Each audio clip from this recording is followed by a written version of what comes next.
Welcome to the Assistive Technology Open Mic session, Making Assistive Technology Work for People with Intellectual and Developmental Disabilities. This interactive series is a collaboration between Rutgers Community Living Education Project, also known as CLEP, and the Richard West Assistive Technology Advocacy Center at Disability Rights, New Jersey. Today's open mic session is being presented by Mike Murata and Peyton Williams, representing the Richard West Assistive Technology Advocacy Center. My name is Melanie McGackin, and I am representing the Rutgers Community Living Education Project. CLEP is a program through Rutgers University's School of Public Health. The CLEP team is committed to providing individual guidance, mentoring, and resources regarding the possibilities in community living for people with intellectual and developmental disabilities.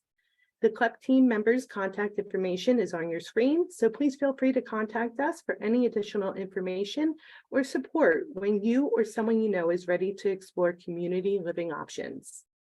Before we get started, let's go over how you can best participate during today's open mic session. To assure the highest sound quality possible, all attendees will initially be muted during today's event. We are here to ask questions, so please, to interact with the host or presenter, use your Q&A option on your screen, and we encourage you to ask your questions live during today's session. So please just send us a quick message letting us know that you would like to be unmuted, and we will be happy to unmute your microphone during your turn. We do have an option for you to also share video if needed. We recognize that we learn from each other, so if you know of a great resource to offer, please feel free to share your ideas in the chat section of your Zoom control panel. At this time, I'm happy to welcome today's presenters, Mike Murata and Peyton Williams. Welcome. Thanks, Melanie. Hey, everybody. It's good to see everyone. So nice to be here with you. Peyton and I were laughing about this session earlier this morning because there was nothing to prepare. This is about you all talking to us. It almost seems funny to ask you to take the slides because I'm going to admit there's not many slides there, but there are some resources there if you'd like. Perhaps as we go through our conversation today, if there's resources we talk about, we'll drop them into the slides. And so we'll be able to put some resources there. So this link will get you to the slides.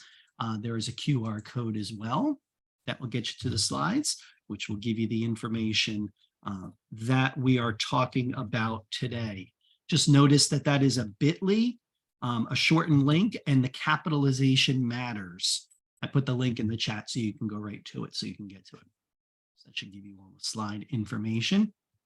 If you've joined us before for one of these, welcome. I forgot, Melanie, what number was this one? What number webinar? It may be 12.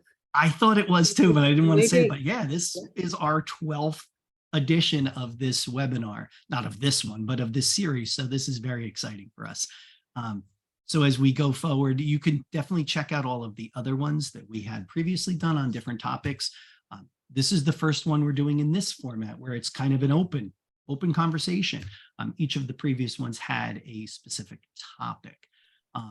And so there's us, myself and Peyton from the Richard West AT Advocacy Center. Naomi is on vacation today, and we're incredibly jealous of that.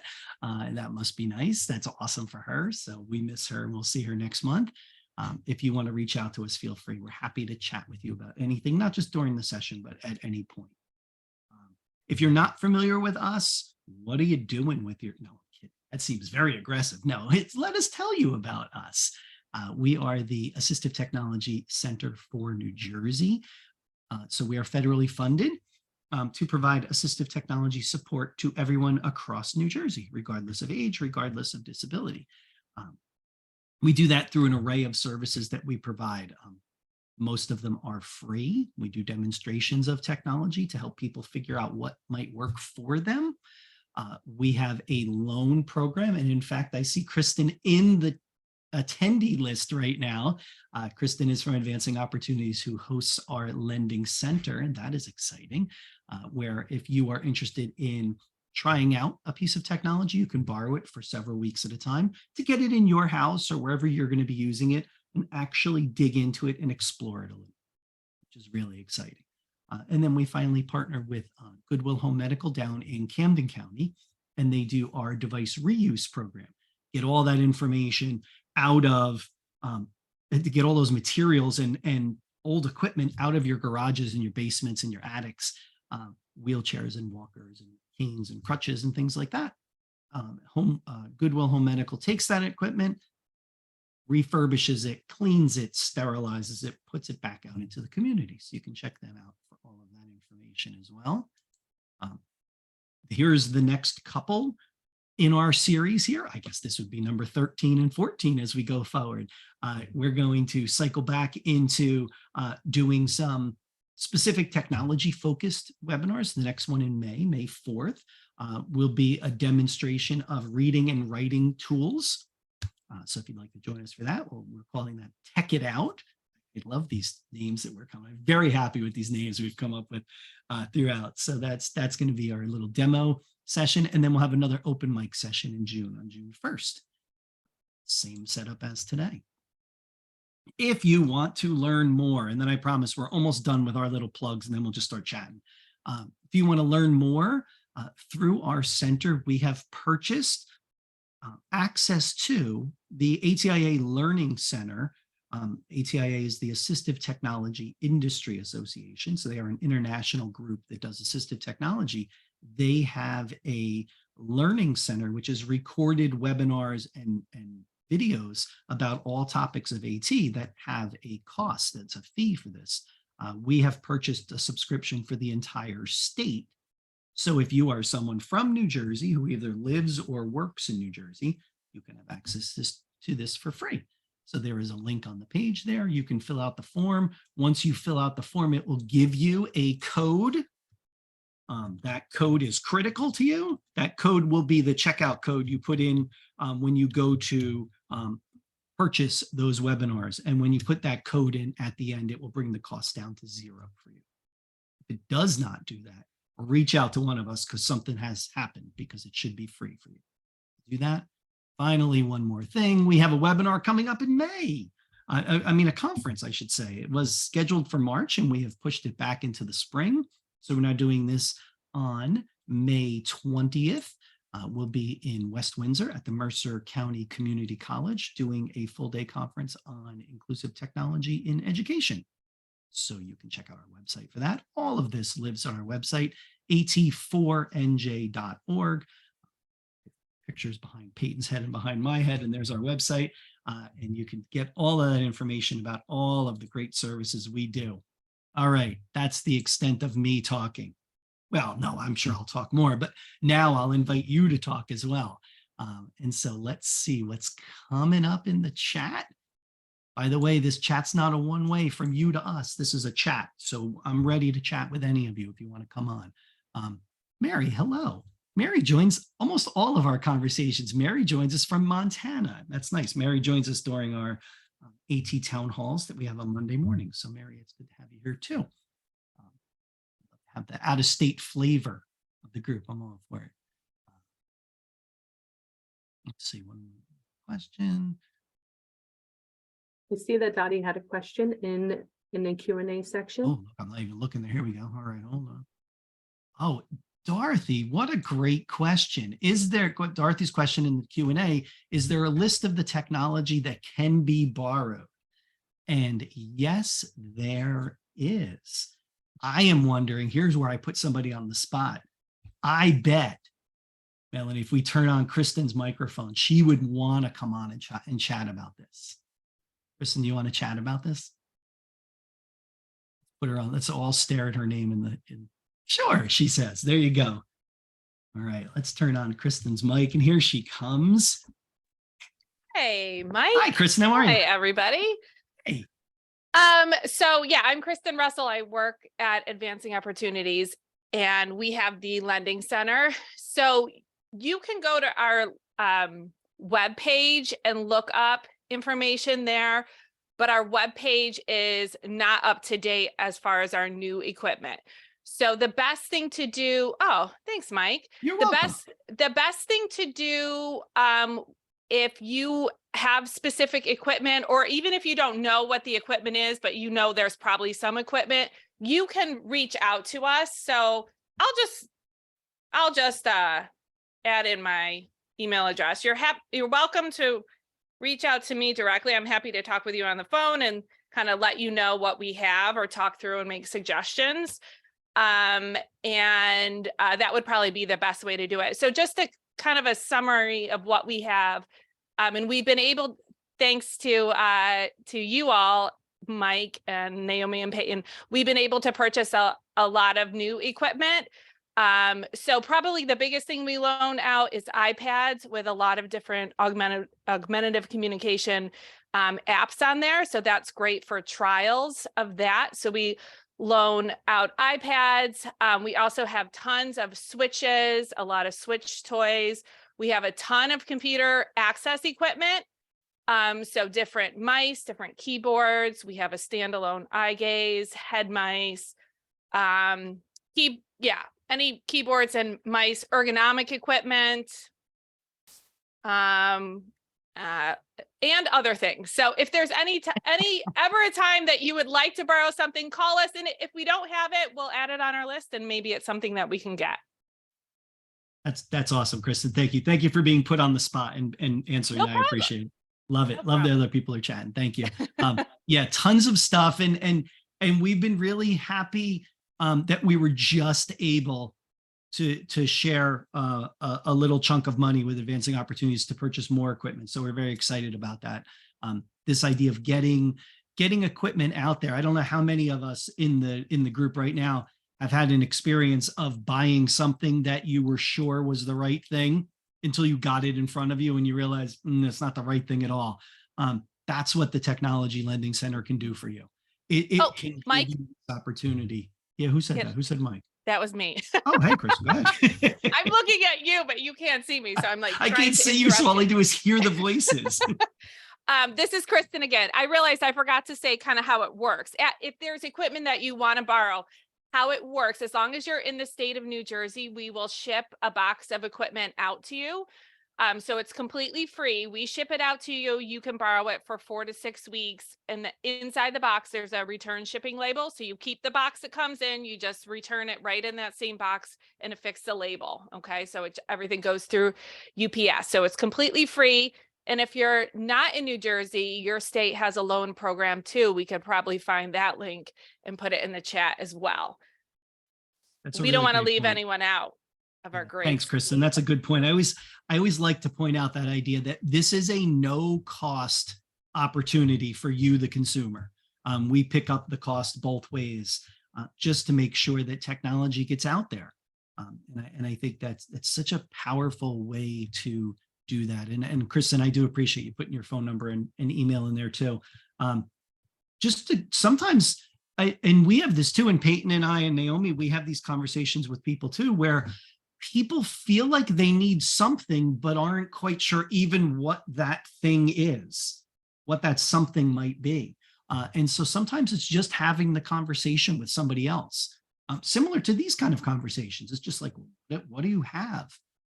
You know, and when someone asks, what do you have? I'm instantly spun around to, well, what do you need? Like, what are you looking for? We have bunches of things, but in that bunches of things, it might be bunches of things that don't matter for you or wouldn't meet your need. So I think that's really important. Kristen just put in the state AT programs in the chat. That will take you to the AT3 Center, which is the organization that oversees all of the state agencies for the AT projects. And you can search for any state there and it'll give you the contact information for them, which is perfect.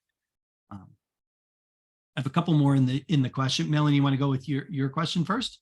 No, if you have someone that is asking a question who's attending right now, please get to them first. Okay, perfect. We'll hold yours in our back pocket and keep that for a spot where people are typing.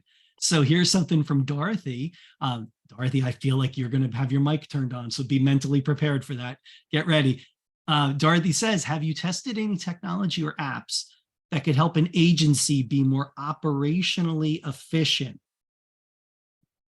Oh, Dorothy, I want to dig into that conversation for a long time. Like, I'm curious what it is that you're looking for. Are you interested in coming on the mic to talk about it? Dottie, you can just put in the chat section or Q&A if you would like to be unmuted.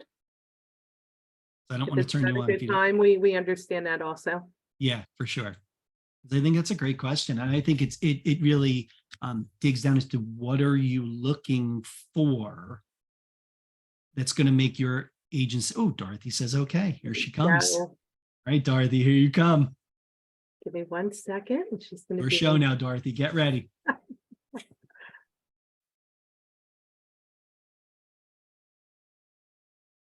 Dottie, you should be able to unmute.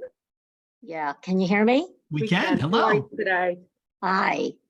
It's good to see you again, Melanie. It feels like it's too. been so long. No, it's- Great. I'm happy that you're joining us. How right. can you help? Well, I guess but my daughter lives in a group home and the people are lovely there. But there are some things that I think could be more efficient.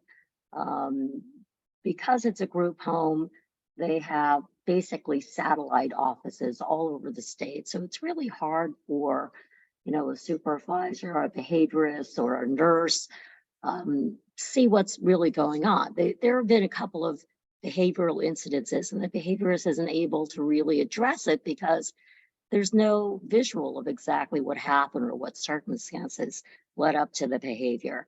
The other issue is operationally, they are basically a pen and paper operation. So there are things like the billing. I send them checks every month. And sometimes it doesn't get cashed for 2 or 3 months. And that is not good for the agency. I mean, they can't really operate efficiently if they have that kind of lag time. So I was just wondering if there was anything that you guys have tested, because there are a lot of apps out there. I'm sorry, I guess when I said that, I realized the area that I'm really concerned about is electronic documentation, things like electronic MARs, electronic health records. I think all those things would be very, very helpful to a house, because right now the only requirement under the 1044A is that health records just be kept, a physical copy be kept in the house, and that doesn't seem to make a lot of sense. I mean, what happens if those documents get damaged, or if the DSP is out and they suddenly have to go to the emergency room, there's no access to those records. So I was just wondering if you had tested anything from an agency perspective to be a little more efficient. Yeah, I think that's an interesting conversation. And so I don't know, Melanie, if you want to jump in and share too, but I'm thinking, I think a lot of this idea of technology supports for operational efficiency, right? That kind of bigger picture that you're talking about. Having that's about policies and procedures and processes, those big P's, of how they run their business. And I think, like anything else, like when I think of assistive technology, and I think someone said it in the chat, isn't assistive technology about the individual? Monique said that, and I think it's a really good point. When we talk assistive technology, we're talking about technology to support a person with a person's need. I need X to do Y. That's what I need. But there is a bigger conversation about technology supports in the bigger sense operationally and how you perform your services. I think what we're talking about there, Dorothy, is a lot harder to do. You're talking about changing an entire, I'm going to call it a culture of an organization. How about that? Yeah. What do you think, Melanie? I see you about to jump in. Yeah, no, and right, we know that this is not a one-off, right? We know that this is not one agency's challenge. I think that many agencies have struggled with the change since fee for service has been put in place. Yeah. With that being said, I always would try to connect that agency with other agencies, right? Who's doing it well, and if you're doing it well, share with our agency how you're actually doing it then. So I think that collaborative approach between the service providers would be an important piece of that. But going back to Dottie, I know you said if there's a behavioral incident, something along that line, and that there's no visual of that. And again, controversial. It's a little controversial, but and it's not for everyone, and we recognize that at all, right? Very individualized decision to be made, and I know that there's a lot of advocacy happening for and against, but I think having those videos of some of those behavioral presentations, whether that whole house is cameraed or if there is a way to work with the agency to say, hey, when a behavioral presentation is occurring, is there a way that we can set up, we can press a start button on something so we have some kind of visual for that BCBA to observe. So one, right, maybe they can see what the presentation is looking like, but just as important, right, is how that was handled and maybe what they can do a little bit different next time. And then making sure that there is a shared document to collect all of those antecedents to that behavior, right? Tell us. I agree with can you still hear me? Yes. Yes. Yeah, Okay, absolutely. I agree with everything you said. My concern is really these technologies are a challenge because there are privacy issues and there are cultural issues. It's hard for an agency to get over that and get over the cost and training requirements. So it seems that if there was an entity that could help them guide them through those issues, Okay. you know, an entity that had experience with dealing with the technical costs, technical concerns, then that would be really helpful because it's an expensive thing. Absolutely. Mike, is that something as you're meeting with different professionals and providers that you can sort of keep in mind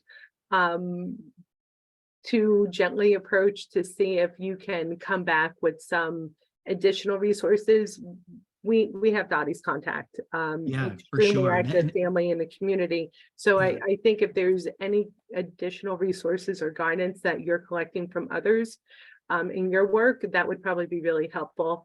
And then I know one of the things that they used to use at a previous location, Dottie, with my son, is they had a Google Doc. Yes. And that was a beautiful thing. I have to say they stopped it eventually. I think there was some HIPAA issues with that. I would think that would be the issue right there, is that Yeah. HIPAA thing. Yeah, I would think. But it was a beautiful thing, right? Because everyone, including the family, had access to those daily notes of what was occurring, right, within that environment. So let's see what other, and by all means, if anyone on this call today has any resources for Dorothy, please drop them in the chat section. And I think those are really good points, Melly. All those things that we were just talking about, this idea of, and what Dorothy was talking about, this idea of the balance always. Yeah. The technology and the privacy and the support it gives in the environment, and maybe the negatives in the environment. I mean, I would think just from an agency point of view, while it might be good to have the video of that behavior happening to review and look at and use as an exercise for training and support, is that outweighed by just straight out the privacy concern they might have? Absolutely. And I have to feel like that's probably a very big concern for everybody, as it should be. Yes. I get that. Wouldn't it be great? I mean, sure, I have a camera in my house for when I'm not home. Sure, it's great, but it's my house. It's only shooting what I do. It's not other people in my environment as well. And so I think that is a really important piece there. Please put me back on mute. Sure. Thanks for chatting, Dorothy. Appreciate it. That was great. Thank you. Mike, I do see a question coming through the Q&A section. Anonymous says, can you talk about assistive technology apps and software that is used for executive functioning support, ADHD, and do you provide training for that to people or to schools? So I'll answer the back end of that first because it's easier, and then I'll work my way to the front part. We don't provide direct training to schools or people about how to use specific pieces of technology. We can provide what we call demonstrations, which shows you what tools do and how they might be helpful for you. And then when it comes to actual one-on-one training, or providing that kind of systematic training to a school, we would refer that person or school to professionals out in the community that do that. So like Kristen and Advancing Opportunities or something like that, where they can provide that ongoing support. There's many tools out there for executive functioning. I think that the question this person asks is a great one, because I think this is it's an area that impacts everyone. We're not just talking about people with disabilities, people with ADHD, children, adults. We're talking about everyone, all of us included. All of us have strategies we use all day long to support our executive function. Look, all of us got here on time for this. So we all have strategies, we all have tools.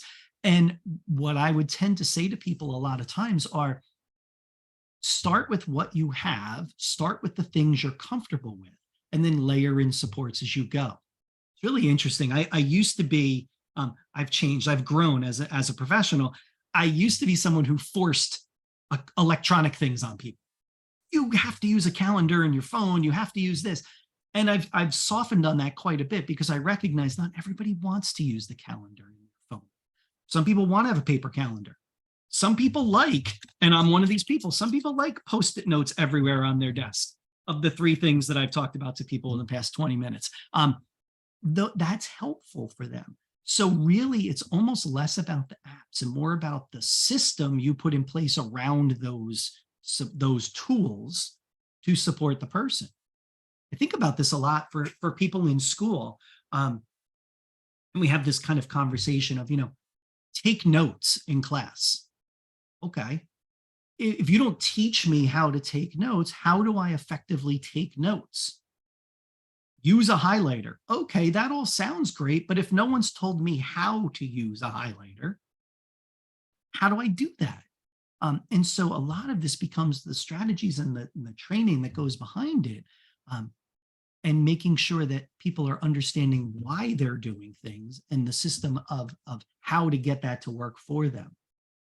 When I think, to answer your question with some real concrete things, apps and software for executive function, your calendar on your phone, I think is a great one. I don't know how many of us in the meeting today use things like the Tasks app in your phone can be a really powerful tool. The to-do list. I'm a big fan of Google Keep, which is an organization tool I use for myself to just put notes in there to myself.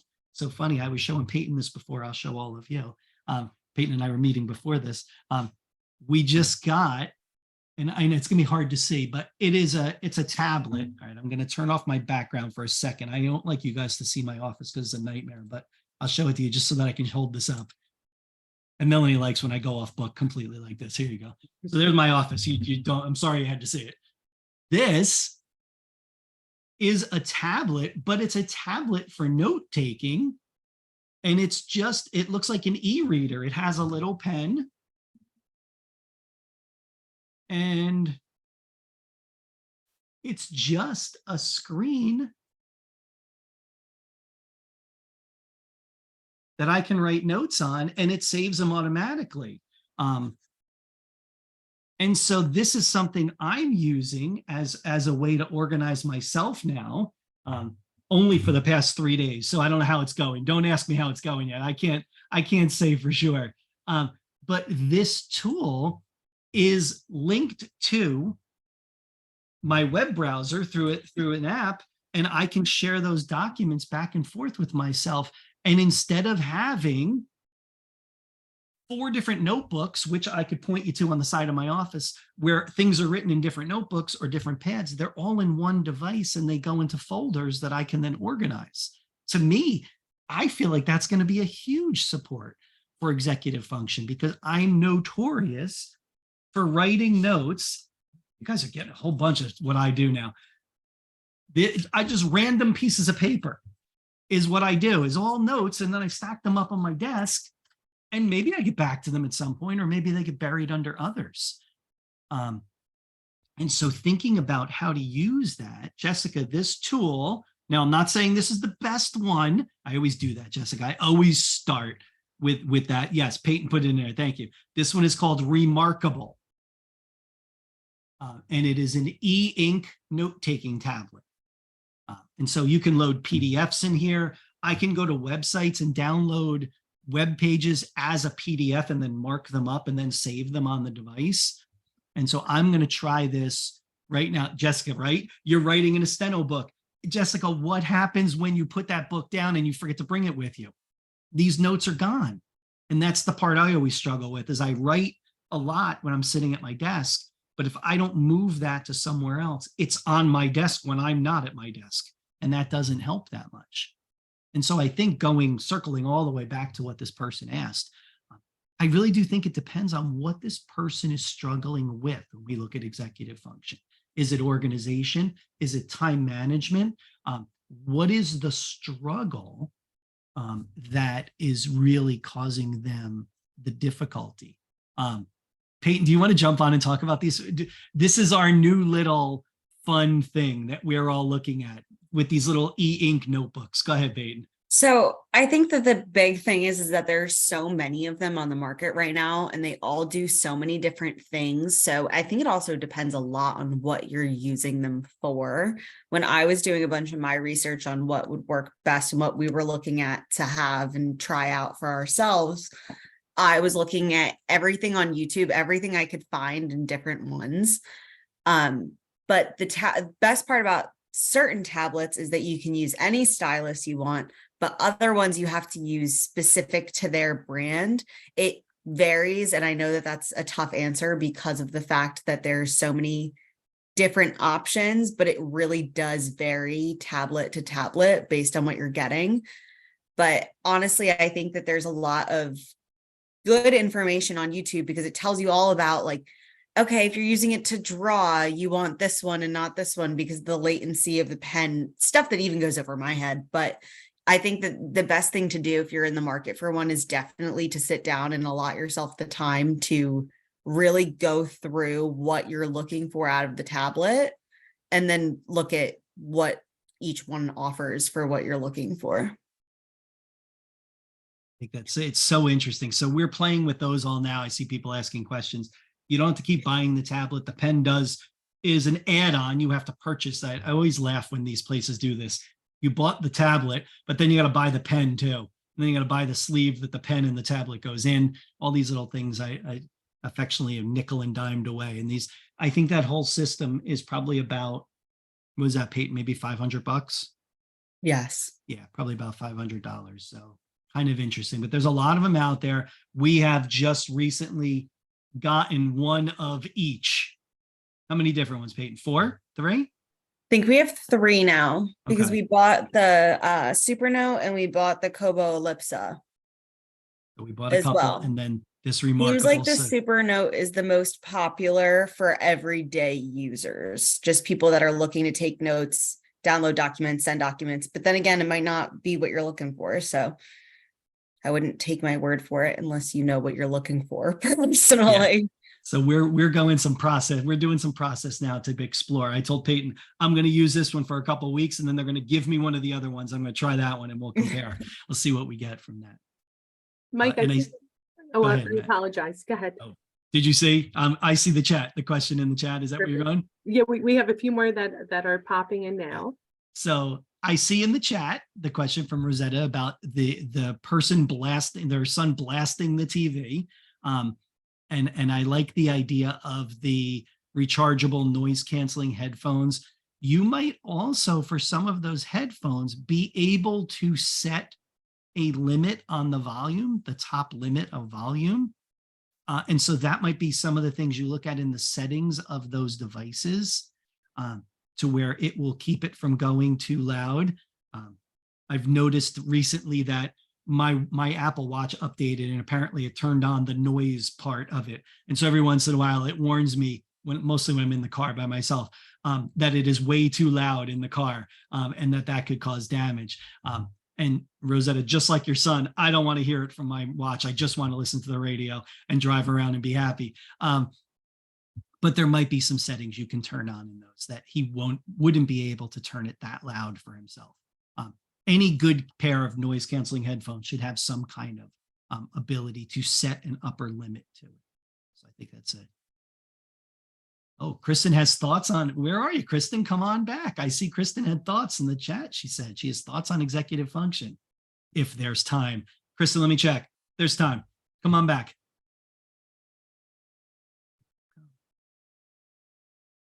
Kristen's muted. She's muted. Let me find her. Let's figure, there you come. Okay. There I Kristen. am. There you are.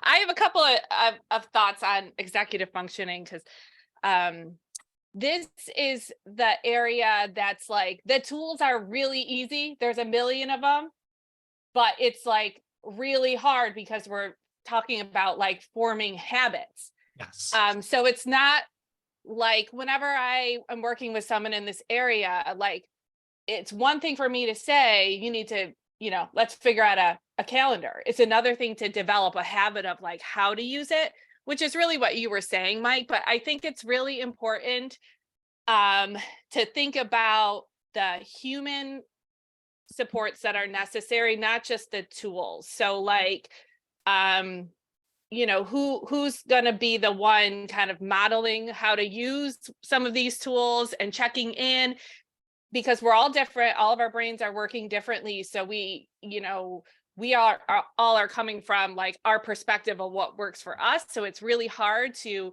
it takes a lot of time to really figure out what tool is going to work for that person, because it's really a very personal thing. So I think it's really important to have some sort of like a coach, or maybe it's the OT at school or somebody that's kind of taking that on, because it's not a real quick fix, in my opinion. I agree. And Kristen, how many times do we start? I always feel like this is one area that I fall into it a lot, and I have to catch myself every time. I want to show you the system that works for me because it works so well for me. Absolutely. Why wouldn't it work for you? I love my systems. Exactly. My system's great, but I also recognize that my system is so strange to the outside look that I don't know that I would want to put it on someone else. But I think this section, like you said, is really hard because It is really think hard. that It is. it feels sometimes kind of trial and error. And I hate saying that to people because then they feel like you're not getting anywhere. Right. And I also think sometimes some people need like a lot of novelty. So like maybe they use something for like 3 months and then they need to switch it up just because that's like their personality. So it's not always like, oh, this is my system and I'm going to use it for multiple years. But I'll just share a couple of little tools that I really like. Okay, well, one is obviously using our smartphones, right? There's a million things we can do with our smartphones, but I love to use smartwatches for executive functioning. And I find like that is a tool personally I use all the time. Like I'm always just talking into my Apple Watch, setting an alarm to remind myself to pick up my kid from soccer practice or to remember to call my mom or whatever. So just using the reminders app works great with the watch because it will like come up on my watch and I can mark it as complete, or I can let it go and it's still there. The notification will still be there to remind me later on.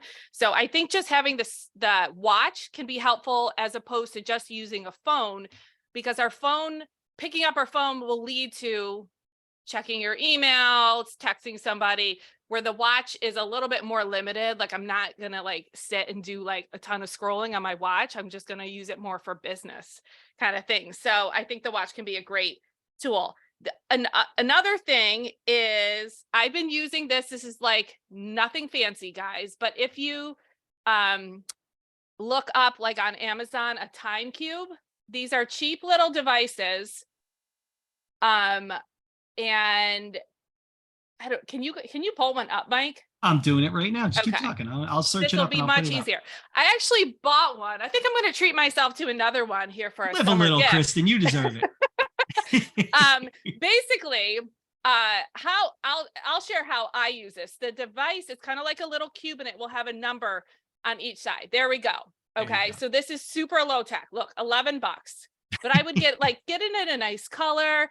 Uh, so how you would use this, like for me, my big thing that I struggle with is getting started on large writing tasks, which is a huge part of my job. So when I feel that struggle, like I'm doing everything but that one task, I will pull up my time cube. I actually used it every single day this week. And all you have to do is let's say I want to work for 20 minutes. I would take the cube and make the 20 minutes facing up, and it immediately starts a 20-minute timer. Okay. I could totally go onto my phone and do a 20-minute timer, but there's something about this that just works for me. So my strategy is I'm just going to buckle down. I'm going to work on this one task, which is my report that I need to write for X amount of time, for 30 minutes. I am not going to respond to the emails that come in. I'm going to buckle down and just solely focus on that. So that kind of can be a strategy that works with people with any type of task initiation kind of thing. So just thought I'd throw out that little too. For some people, they like it. For other people, it's not helpful at all, but that's one that works for me. Yeah, I love it. And I think so critical. I love how you finish that. It's the way I would finish it, each sentence. I would be like, well, that works for me. I don't know. And then would it work for you? I honestly don't know. But we can talk about it and we can think about it. It goes to the question that LLK asked in the chat, is how would schools typically implement this? And that's the $1 million question right there. Yeah, that is. And the comment that's in the chat is, put the task on the teacher, make it a class, OT, ABA, external training brought in. I don't know. It could be any of those things. But I think what's interesting about your comment, LLK, thank you for your comment, is that all of those comments and all of the part that we're identifying as the hurdle is not about the tech. It's about the implementation of the tech. And I think that's really important, is that we have to get people away from this idea that the minute I get this time cube, all of my problems will be solved. Right? And maybe this is a step towards solving your problems, but it's not the solution. A solution only happens when we have the AT device and service working together. When those two things happen, we will get success. The service part is what we're talking about in the chat with LLK, that idea of who's going to do this? How is it going to be done?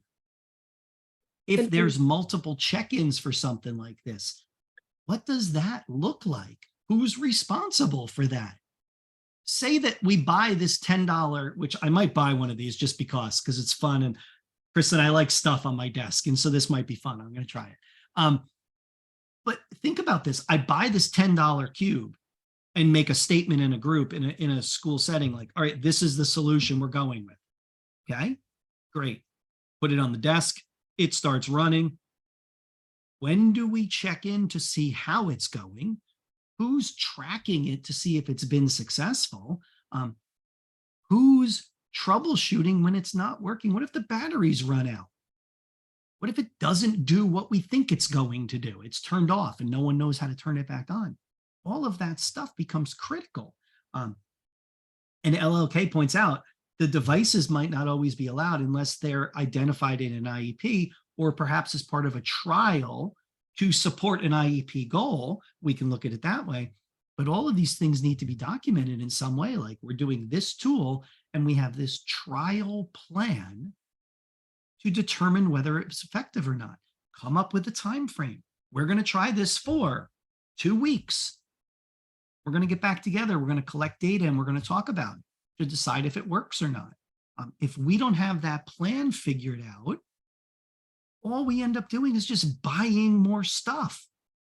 That didn't work. And this becomes part of that situation where, and I'm sure Kristen hears this for the lending center a lot, where someone will say that tool stinks. And when someone says that to me, what they're saying is it might stink, by the way. There could be a potential where it does stink for them. But what I'm also wondering at that point is, what was the system around that process that you used to make sure that you got the best chance for success? Just dropping it in the situation doesn't work. We've all seen that tried and it hasn't worked. And so, you know, I'm a big proponent of reminding people it's always device and service together, device and service. We had a comment in the chat. Thank you, Kristen, for jumping in and sharing your favorites. And I will be leaving this page up on my browser. I will go back to that when we're done. Don't you worry. I sense that'll show up at my house tomorrow as my Prime membership really working. We did have a question in the chat, and I'll have to admit, this is not an area of expertise for me. Jessica asked, any resources for deaf students or deaf blind, or any advice in general? I think the most basic advice I could give is focus on the task at hand when you're looking at supports, and see if there are things in the environment that you can already put in place that might support that. Melanie, you got something? I see you look like you're about to. I'm actually, I'm so happy that someone asked this question, and I love the questions that are coming in. The questions are great. Yes. I think if there is, right, quite often we are asking really general questions for very specific needs. So this is the session. If you have a super specific need, please, right, be obviously not disclosing personal details, but be really detailed in what you're looking to have accomplished through the assistive technology. And Mike and Peyton may be able to give you more specific resources surrounding that need. But Jessica, you can come on if you'd like, if you want to come in, and if you're comfortable with adding more information there, we'd love to have you on. Sorry, Melanie, I didn't mean to cut you off. No, not at all. Yeah. So Jessica, just put in the chat. Yes, no. Again, if it's not the right time, that's fine. We can always. Sure. Perfect. Okay. Let's see. Because I'd love to know more about what you're looking for, Jessica. I'd love to hear. So Jessica, you should be able to unmute now. So I work with deaf students and a speech pathologist, and the complicated issue is my students use sign language and many of them struggle with English literacy. So a lot of the things that, you know, deaf adults who have stronger English skills use is not really working for like my teens who are, you know, learning ASL because they've just emigrated to this country, as well as then the second language, or their home language may be Spanish, they're learning sign language in school, and then we have English as a third language, really. And so it's something like we need to rely more on like pictures and visuals, but that just makes it difficult when we're out in the community, you know? So I feel like there is like this gap, and I'm like, I don't know how to support. And a lot of times like AAC gets brought up, and that's okay for like maybe our deaf disabled population or students, especially that would have had an AAC device regardless of their hearing, whether it be because of cerebral palsy or, you know, whatever other complex needs they have. So we have a lot of parents, a lot of districts saying like, well, what kind of like technology stuff can we help them with? And, you know, any ideas? Like I said, I didn't know about the e-ink things, and now I want one. So if you guys have any bags or any tricks in your bag that you think might help, because like voice to text, not an option. And it's tricky, Jessica, because you're talking about supporting individuals that their literacy skills might be on varying levels as well. So you've really thrown a nice chunk of things into the mix here, where you're talking about multilingual individuals that are hard of hearing or deaf, and then literacy concerns all at the same time. And that is really interesting, because, you know, part of me would want to say, well, what about translation apps that could bring English back into a language they are more familiar with and give it to them in text? But I'm not sure what the individual's literacy skills might be to be able to even pull meaning from that, if they were to see text in Spanish on a phone from a conversation in English. Would that provide them the support they needed? And there's some students that kind of get that because that's really how they like communicate with their parents at home. But I also have students who actually from their cell phones video like use a VP, like the video phone, to call their parents in the next room because their parents don't sign. So, I mean, my students definitely get creative and the families get creative, but I don't know, like this is definitely, if you want a challenge. Yeah, it's a very layered need. And so it's tricky because there's multiple needs happening simultaneously that have to be addressed. What do you think, Melanie? Mike, is there someone that does AT assessments specific for people who are deaf or blind? Is there, I'm trying right? to I remember. would think that everyone sort of has a specialty. Is there someone, and maybe you don't have that contact now, but is there someone that may have a contact? Jessica, are you in New Jersey? Yep. Okay. I'm down by Trenton in Ewing. So I'm thinking, I'm hoping that there may be someone that we could recommend to get more specific resources and AT options who have a specialty in this area, Jessica. Yeah. And That would be amazing. we may not I'm gonna have put that something in the contact for chat, you, Jessica. but- Jessica, here's from the Department of Deaf and Hard of Hearing. I put it in the chat. Okay. I'm trying to find, I thought they had an equipment, kind of like what Melanie was just saying, like a place where they could do like, I hate to call it an evaluation because I don't want to sign them up for something they're not doing, but oh, here it is, AT Demonstration Center. Hold on, here we go. And Jessica, I do want to clarify, when I say we, I mean Mike. So This is my And first now that time. she's gone, when I say we, I mean Peyton. It's too late because she's gone now. I'm gonna put it on her. Oh, perfect. So I saw Mike just actually dropped another link in the chat section, so you can actually copy and paste that out of the chat section if anyone's interested. So They Jessica- have equipment demo centers that might have some of the stuff that you're looking for, Jessica. Yeah, that's not far from us. I was just going to say that seems like it's relatively close to where you just said too, so that's Yeah. even better. Jessica, it's funny as we're talking about this topic right now. Mike, I don't know if you remember a few months ago, I was telling you and Naomi that I heard about this app, and Laura and Colleen from my office this morning shared a resource with me, and I'm like, what's the name of the app that I was trying to tell you about? And it is an app for people with visual impairments. Mhm. And it allows people to gain some level of independence, but have really have great access to someone if they need a support in regards to a visual support. So it's called Be My Eyes. And it's an app where you can just request assistance, and people volunteer. Thousands of people are on this app and they volunteer, and you're connected with someone, and you can use your phone to point to whatever you're looking to have really specific information. Whether does my chicken look done, right? Or is this the number door that I need to go into, right? When you're navigating the community. So it might be a nice resource to introduce at a younger age, so people are more comfortable using that as they're growing their independence in the community. And I believe it was called Be My Eyes. Yeah, I put it in the chat. I put the link in the chat. There's another tool that I just was looking at. I'm gonna find this is it. It's called Envision.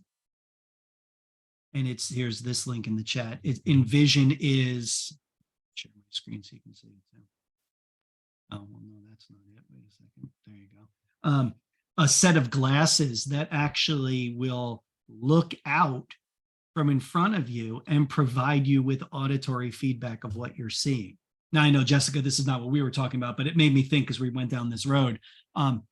One of the interesting things that this company is doing is, if you've been following technology for the past month or two, you've heard all of these things about this tool called ChatGPT, all of these artificial intelligence chatbots online, where you ask it questions and it provides you answers.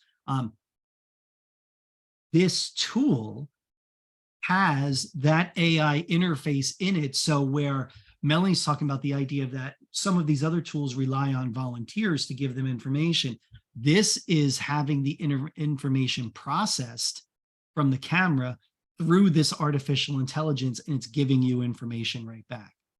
So really kind of cool. They just had shown this ad. Mike, one of the things that I do want to stress is, and you taught me this many, many years ago when you were first introduced to my son, was, and I know you touched on it briefly, was that, you know, low to high tech options. For sure. And as a family, we were always one of those people up, you know, newest, sparkliest, brightest, you know, Right. option. We're going to try this. And it really worked. Right? It was novel, it was exciting to use for a little bit.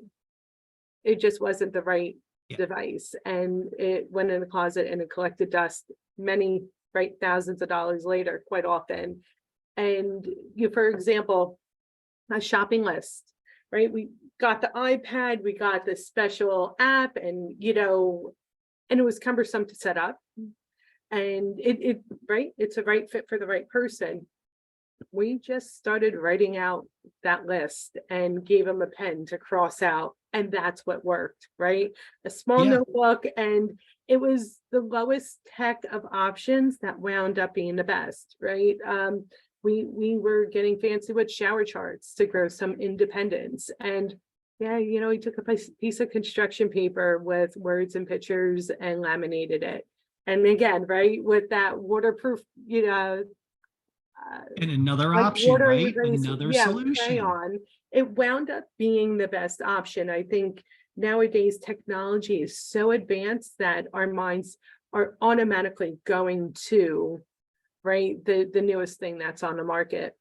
Yeah, and that's not to say that there's no place for some of these newer things. I mean, Melanie, you know me, I love new Look stuff. at your tablet, yeah. I'm game. I'm game for it. Yeah.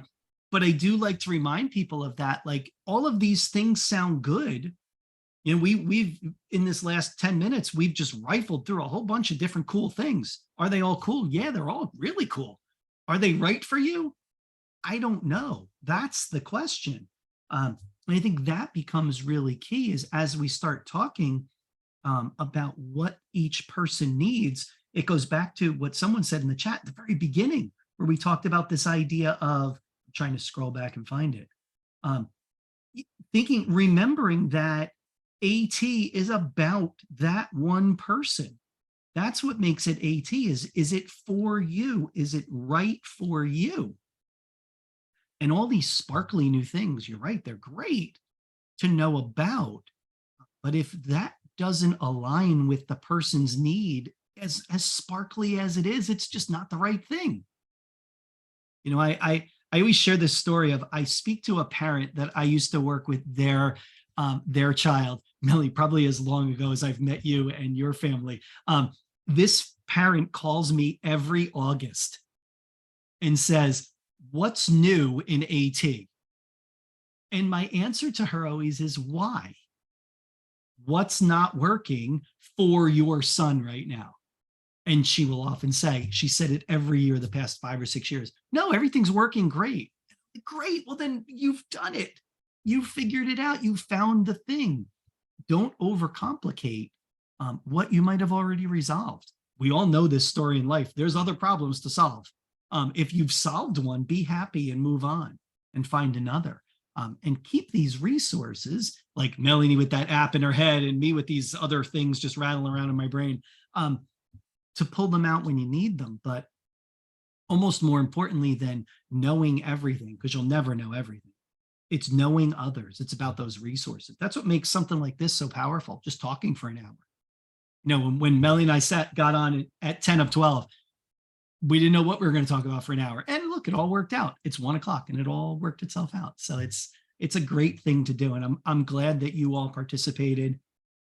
I'm really thankful for all the information that you've been putting in the chat. Mary is the queen of the chat. She drops in tons of resources and they're awesome. Mary, thank you. Mary, that OrCam resource that I put in there last was from Mary. So thank you. It's awesome. And Mike, before we disconnect today, I do want to just quickly address the one question that someone said of, who's going to implement this in school systems? And I know that they said, is it the teacher? Is it the behaviorist, therapist? And from a parent's perspective, it's everyone, right? Yeah, it could be any of There's those gotta be people. consistency. There's Mhm. got to be training across the board. Anyone working with that student or that adult, depending on that person's environment. But it's got to be everyone. So It that has to be consistency including, can Melanie, happen. the family and the consumer themselves. Exactly. They Exactly. also, there's enough responsibility to go around for everybody. Yeah. Everybody should have a part to play in the success of this. And we have to keep that in mind, is that, these solutions that we're talking about are not easy a lot of times, even though the technology may seem easy at times. I think Kristen's time cube is a great example. You look at that on the surface, that's a relatively easy looking tool. It's not complicated. It's got one button on it and off it goes. But it's the process that you have to put in place to use that effectively and to develop, like Kristen said, to develop a habit. It becomes really important. So yeah, I think all those things are key. Mike, can you just pop your yes. slides back up on the screen? I want to get the post survey on the screen if possible. Using my windows, give me a second. This was good. You all made me open 1,000 extra windows on my browser, so thank you. There you go. So as we're wrapping up today's session, I know we do have a Tech It Out presentation coming up next month. We're going to be doing these sessions until the end of the year. So the open mic sessions are going to be occurring every other month, and alternating month will be Tech It Out sessions where Mike, Naomi, and Peyton will be really showcasing on camera, hands-on, some really specific devices. And those are going to be topic specific sessions every other month. But again, these open mic sessions, bring your really, bring your issues, bring your problems around assistive technology. Let Mike be your therapist there, right? To work through some of our Or at issues. least nod my head and say, I don't know, but that's a great question. I'll figure it out. I will say that, right, Mike, if you don't have the answer, you're really good about finding that answer. I'm very comfortable of saying I don't know, first of all, but I will certainly hunt it down and find it for you. Absolutely. As we're about to say goodbye, I do want to ask everyone if you would just snap a quick picture of the QR code on your screen. You're also going to see that QR code come either in the email or as we're disconnecting from today's presentation. It's a 30-second survey. We just want to know what information you need to know so that we can better tailor our education sessions moving forward to better serve the community's needs.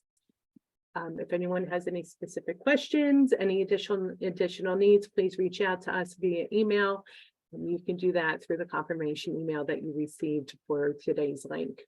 Again, on behalf of the Community Living Education Project, Mike, you and your team at the Richard West Assistive Technology Advocacy Center, always a mouthful. Always a mouthful. Why make it easy? We thank everyone, as always, for joining us today. We hope to see you at next month's session, and please be well. Thanks, Thank you, everybody. everyone. See ya. Thank you, Mike. Be well. Thanks, Melly. Talk to you soon.